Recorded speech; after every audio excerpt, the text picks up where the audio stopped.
Ne po kalojmë nga një republikë parlamentare në një republikë qeveritare. Roli i tij kyç është mi mbrojtë qytetarët nga shkeljet që mund t'i bëjnë autoritetet publike. Fatmirësisht Kosova ka ndërtu mekanizma që garantojnë pavarësinë e këtyre institucioneve. Unë e shoh këto shumë mirë tek mënyra si funksionon avokati i popullit. Po natyrisht ka ndikim negativ, sepse edhe institucionet e pavarura kanë të nevojshme, kanë të domosdoshme ndërveprimin me institucionet. Si avokati i popullit, në rast se ke kritiku qeverinë me raporte për punën ose për shkeljen e drejtave të njerijut, çu shën prit këtu? Ka reagu parlamenti, është shumë interesant. Se në çdo demokraci funksionale... A ka paaftësi me kuptu raportet? Jo, o mendoj që... arrogancë? O mendoj që në krejt këtë që ka ndodhur kohëve të fundit, ne po kalojmë nga një republikë parlamentare në një republikë qeveritare, sepse është vrejtë që ndikimi i parlamentit në mbikëqyrjen e punës qeverisë nuk ka ekzistu. Edhe në momentin kur ka marrë vendime kuvendi, natyrisht kanë qenë të ndikume prej ekzekutivit. Shembull ta zëm tek reagimi në raport me punën e avokatit të popullit, ka pas një qasje që i ka kushtu Republikës Kosovës, i ka kushtu qytetarit Republikës Kosovës, kur është votu kundër në parlament, është votu kundër raportit të avokatit të popullit.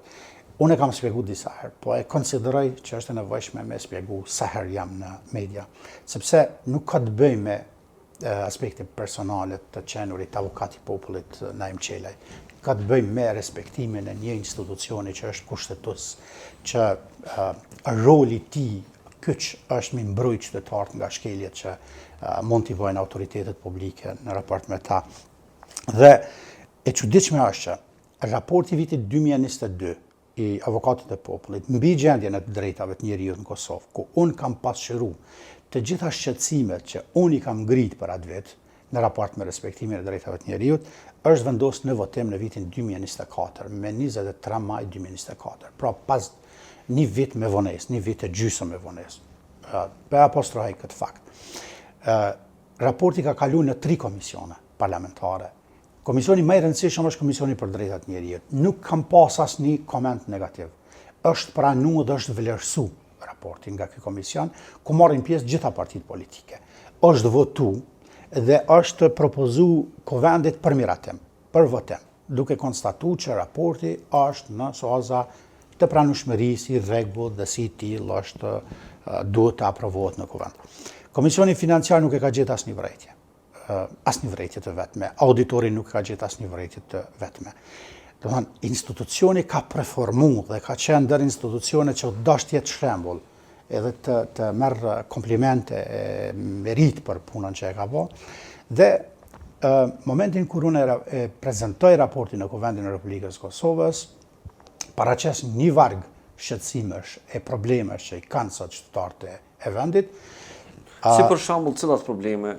Çështjet e arsimit, të drejtat e fëmijëve, të drejtat e persona më të kufizuar, çështjet e kategorive të ndryshme sociale, mosbatimi i ligjit, problemet me nxjerrjen e akteve ligjore, pastaj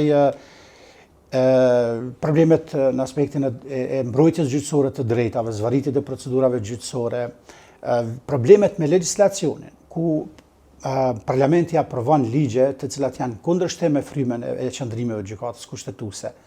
Edhe atë mbrana një kohë shumë të shkurtër. Ta zam, gjykata kushtetuese nxjerr akt gjykim që konstaton që mosnjohja e stazhit punës për pensionistët kontribut pagues për vitet 90 është diskriminim, është kundërshtim me kushtetutën, dhe kriteri 15 vjeçar për me u njoftë drejt është diskriminues dhe e prek e cënon të drejtën e pronë. Parlamenti aprovon një ligj me ndryshime, ku e vendos me njoftë stazhin për vitet 90, por e lën kriterin 15 vjeçar diskriminues.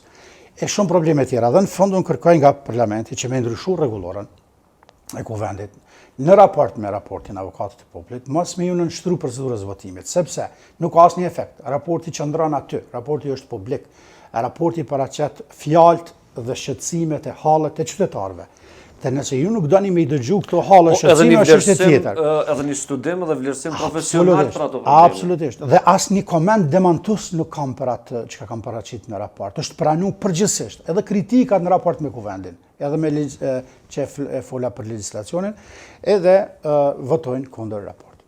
Dhe ta keni parasysh çfarë impaktin negativ ka kjo në reputacionin e Kosovës në arenën ndërkombëtare.